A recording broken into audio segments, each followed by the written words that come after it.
Indo British advanced pain clinic నొప్పిమాయం surgery దూరం for appointments 9155515563. Hyderabad brand image ని అంతర్జాతీయం చేయడానికి, హైదరాబాద్ ని ప్రపంచ పటంలో నిలపడానికి ఆనాడు రాష్ట్ర మంత్రిగా ఎన్నో ప్రయత్నాలు చేశాం. ఆ ప్రయత్నాలు చాలా మేరకు ఫలించి హైదరాబాద్ తెలంగాణ భారతదేశంలోనే ఒక ప్రధానమైన నగరంగా ప్రపంచ దృష్టిని ఆకర్షించే స్థాయికి తీసుకొచ్చే విధంగా పనిచేశాం. మేము 9.5-10 ఏళ్ల కాలంలో మా ప్రభుత్వం ఉన్నప్పుడు మా బావమరుదులకు 1137 కోట్ల కాంట్రాక్ట్లు చేయలేదు. మంత్రిగా నేను కౌన్సిల్లో కూర్చొని, కౌన్సిల్ ఆఫ్ మినిస్టర్స్ లో, కేబినెట్ లో కూర్చొని నా కొడుకు కంపెనీకి కాంట్రాక్ట్లు ఇచ్చుకోలేదు. లేదా నేను ల్యాండ్ క్రూజర్ కార్లు కొనుక్కోలేదు. ఆ పనులు రేవంత్ రెడ్డి గారు, ఆయన మంత్రివర్గ సహచరులు, ఆ సాగు తెలివితేటలు, ఆ అవినీతి తెలివితేటలు వాళ్ళకే ఉన్నాయి.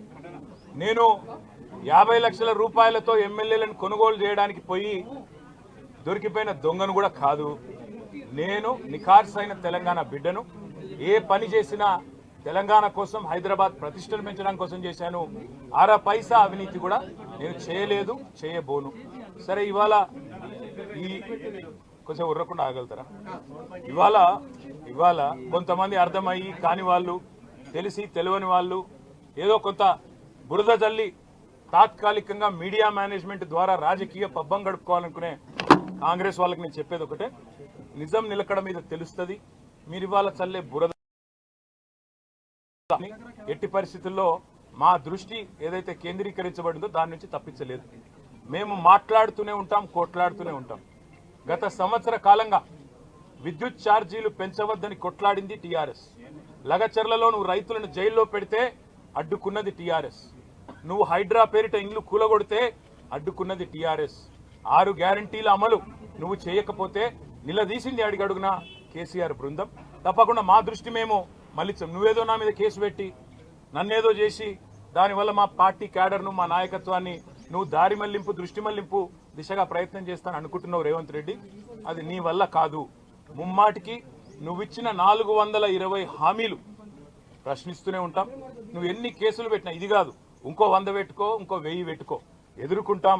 న్యాయస్థానాల మీద, ఈ దేశంలోని చట్టాల మీద, భారత రాజ్యాంగం మీద మాకు సంపూర్ణమైన గౌరవం, సంపూర్ణమైన విశ్వాసం ఉంది. నువ్వు ఏ ప్రశ్నలన్నా అడుగు, సమాధానం మా కాడ ఉంది. ఎందుకంటే మేము నిజాయితీగా ఉన్నాం. నీలాగా లుచ్చా పనులు చేయలేదు, నీలాగా తుచ్చపు పనులు చేయలేదు, చేయబోము.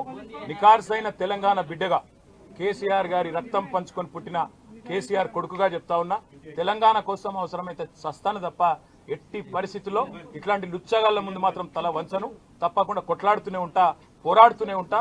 తెలంగాణ జయించేదాకా, ఈ కాంగ్రెస్ కబంధ హస్తాల్లోంచి తెలంగాణ బయటకు వచ్చేదాకా కొట్లాడుతూనే ఉంటాను, ప్రతిజ్ఞ చేస్తా ఉన్నా. Thank you.